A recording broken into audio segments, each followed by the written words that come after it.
Good morning, good afternoon, Enid. My name is Larissa Sloan, and with me today is Jerald Gilbert. Hello, Larissa. It's great to be here with you today. It's great to be with you too. How was your weekend? Fantastic. Yeah? Wonderful 3-day weekend. I hope everybody out there got to enjoy Labor Day. I know, me too. It only comes one time a year. I know, you should take advantage of it. Yeah, absolutely, and I bet you everybody did. I know city employees had the opportunity, so I'm glad we had a good break. And that brings us back to today to give everybody an update. Yeah. Do you have any projects going on throughout the city that we need to know about? Oh, we have all kinds of projects, all kinds of street projects going on all over the place. I think we're going to talk about some of them as we go through your slides. We are going to talk about it. I just wanted to know if you wanted to highlight some of them. Anything road related, okay. Absolutely.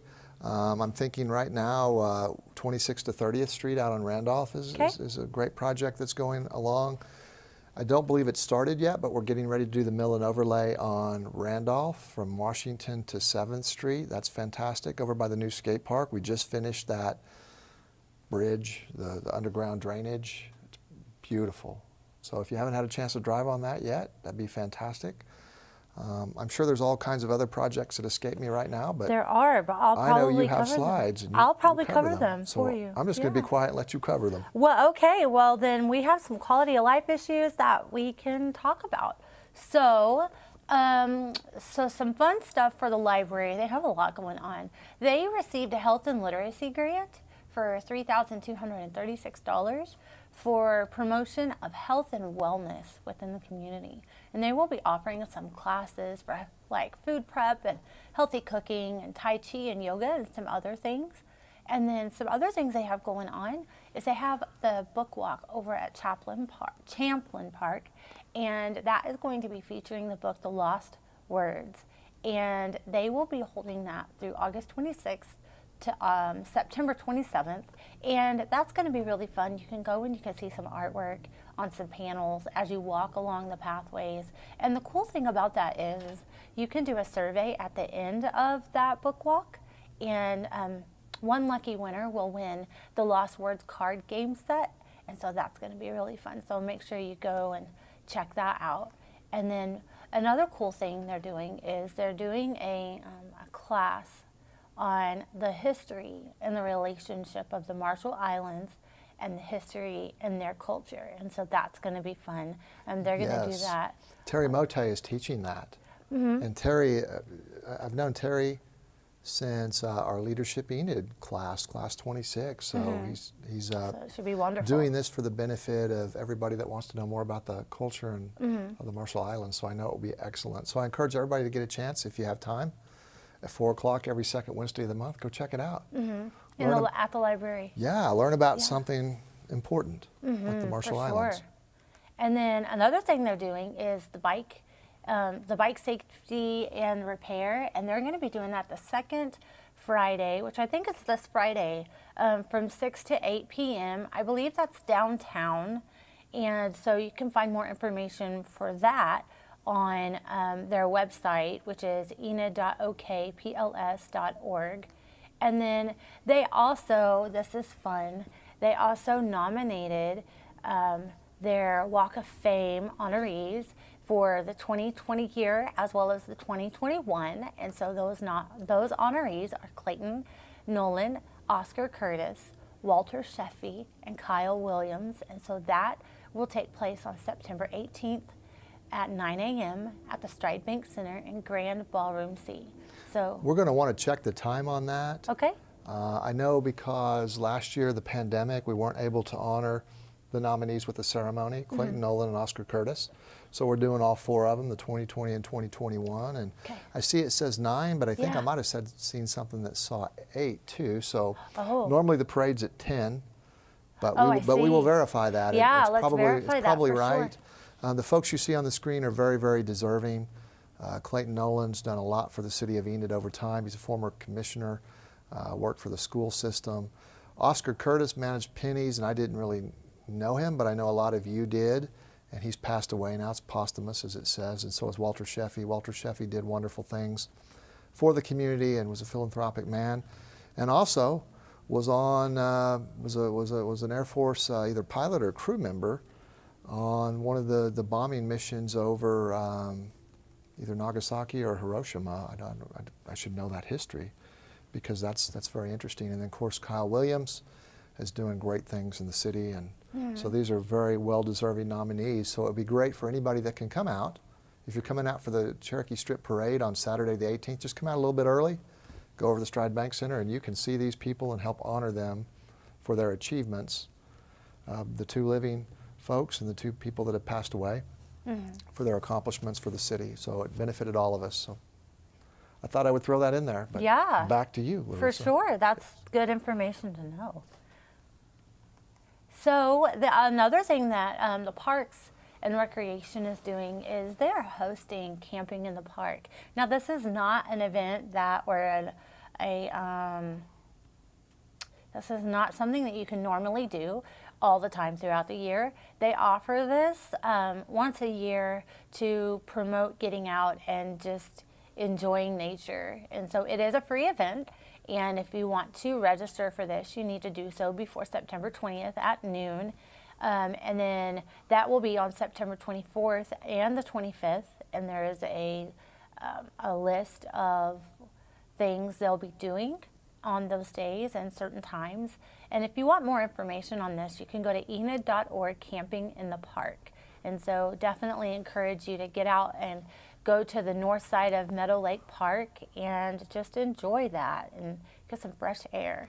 And this is City of Enid employees that bring this to people. This is the Parks Department staff and special event staff. So nice. I want people to know the City of Enid is really putting this on for you, to offer something else for you and your children or kids to do. And so, and gosh, how much does it cost? It's free. Free! Yeah. It's free, my Pitch a goodness. tent. Free fun, yes. I've been told they're going to have a bonfire, like a campfire, to roast marshmallows and s'mores. And now you can't have a campfire at your tent, but they will be providing that. And so it'll be a supervised campfire. Yes, for sure, for sure. Another really cool thing that they are doing is they're doing a community cultural celebration. And this is to celebrate all the cultures that reside within Enid. And this will be at Government Springs Park North. And we are looking for vendors.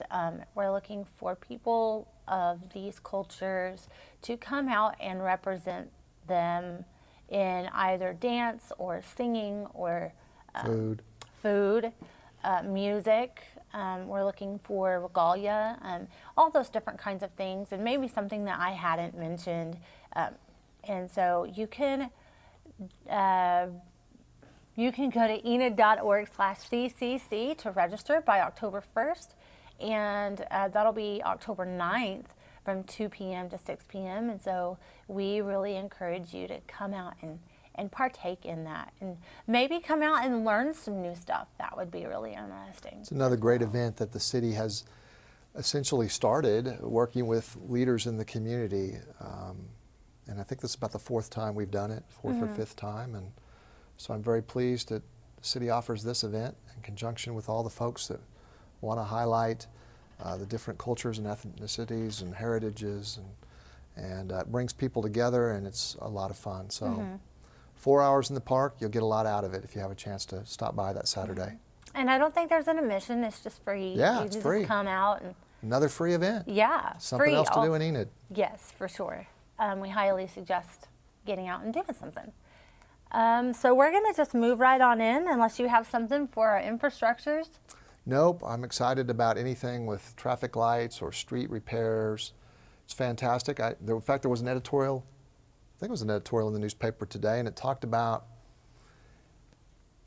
the price of fixing roads means there's going to be road construction and inconvenience from time to time.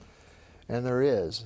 But the good news is, especially for all the folks that think we need to be fixing the streets, and they're right, we are fixing the streets. Not all of them, but some of them, and it takes a little bit at a time. And you can't fix a street without, tearing something up first. It's kind of like making an omelet in the morning.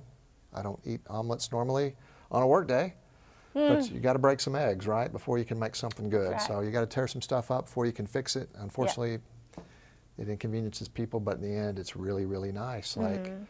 Like Broadway in front of the courthouse and the post office, and in fact, Broadway all the way from Van Buren out to University is a wonderful street to drive on now.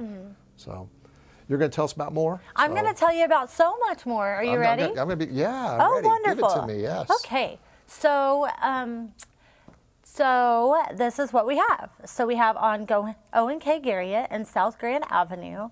Traffic light improvements are going on and is expected to last a few weeks, and they will be closing the outside lanes intermittently in short durations. And let me add on that, Yes. there's also, because there's a lot of digging around, so part of those traffic light improvements mean that we're putting in ramps and walkways for pedestrians and crosswalks there to go with those pedestrian walk lights. So it's going to make it walkable. Yeah. Right in our downtown area and right where an area of the trail comes out so you can get to downtown. That is a significant improvement for That'll be Enid. nice. Yes. Yeah, for sure. And then on North 8th Street from East Elm Avenue to East Maple Avenue, crews will be installing a new water line, and that is expected to last about a month or so. And then from Phase 2 of Southgate, the road construction. That landfill will not be accessible from South Van Buren, but the landfill is accessible from east on South 30th Street. And so, yeah. And then, as you may recall, a few weeks ago, a street collapse by St. Mary's Regional Medical Center caused for a road closure on East Oklahoma Avenue between 5th and 6th Street. You can access the emergency room from the East Cherokee Avenue, but completion of that is yet to be determined.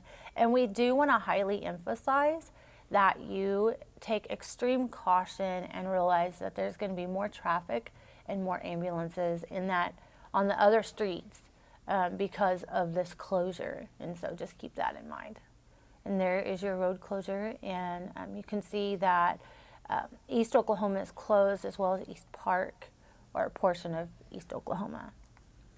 And then the bridge on East Broadway Avenue and South 5th Street is being replaced, as well as the intersection is being reconstructed and is expected to take about 9 months or so. And then East Cherokee and Adams intersection, that has concrete replacement going on and is expected to last 6 weeks, and crews will be alternating the roadways being closed intermittently. And then the area of Deerfield Avenue will be closed for concrete repairs, and that should last about 2 weeks. And so hopefully we're halfway through that. And then East Columbia Avenue from Kennedy Street to North 4th Street will be closed due to a new water line being installed, and will cause the road to be closed intermittently. And that should last about 6 weeks as well. And so, Awesome. Did you want to speak on the commission meeting? Yeah, hey, Tuesday the 14th is a rescheduled council meeting. Normally we would have had it this week on Thursday, but going on this week, in fact starting today in Oklahoma City, is the Oklahoma Municipal League Conference, and there are several commissioners attending that, and hopefully I'll get a chance to attend that later this week. So anyway, the regular meeting that was going to be this week on Thursday, because Monday was a holiday, so we moved it from Tuesday, is going to be on Tuesday of next week, the 14th. And then guess what? The following week on Tuesday the 21st, we have another council meeting. So we're going to have back-to-back council meetings. And right now, I think what we're going to be talking about, one of the main events and things we'll be talking about is perhaps recall election ordinance, trying to get that revised. We'll also have on the regular meeting the handbook for our public officials, our governing body, as well as the resolution on how to conduct the meetings that has been discussed in study session before. Those will be some of the items that will be on the meeting next week. So looking forward to that. We will post the agenda on Friday. And the community can come and attend those. Absolutely. And they can also watch on YouTube or Facebook, wherever else we stream it. And then we record it and put it on YouTube later. So you can watch on our YouTube channel. Yeah. Yeah. Well, another fun thing that is going to be going on is we have a town hall meeting as well. And so that's October 12th October at 6:30 12th. at Stride Bank Center in the Grand Ballroom. In fact, that may be a shot of the last time we had one. I think it is. It looks like it's a real live shot of some of the people that attended last time. So feel free.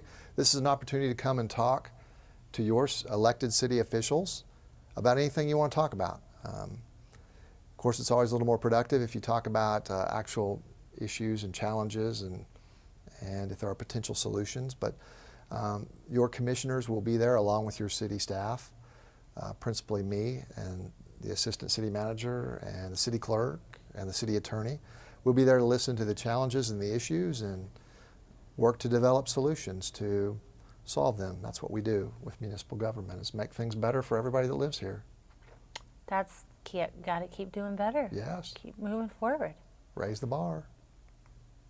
And then, as always, we utilize a tool called C-Click-Fix, and this is a communication tool that we use between you, the community, and us, the city, to be able to know what needs fixed or whatnot. And so you can put that, download the app, and if you see anything in the community that needs fixed, like the road or water or a lost dog or anything of that nature, you can report that on there, and the city will get that, and then they will address that as quickly as they possibly can.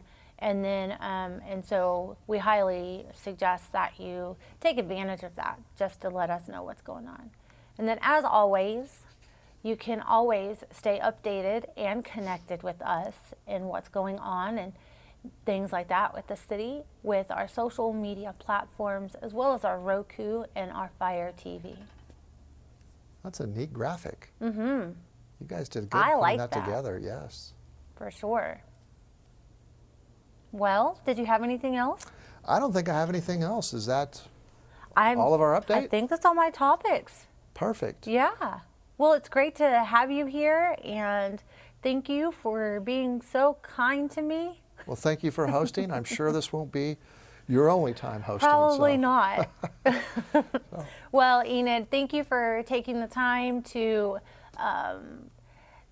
stay connected, and we hope that you're having a great day, and go do something nice for somebody. Yeah. Bye. Bye-bye.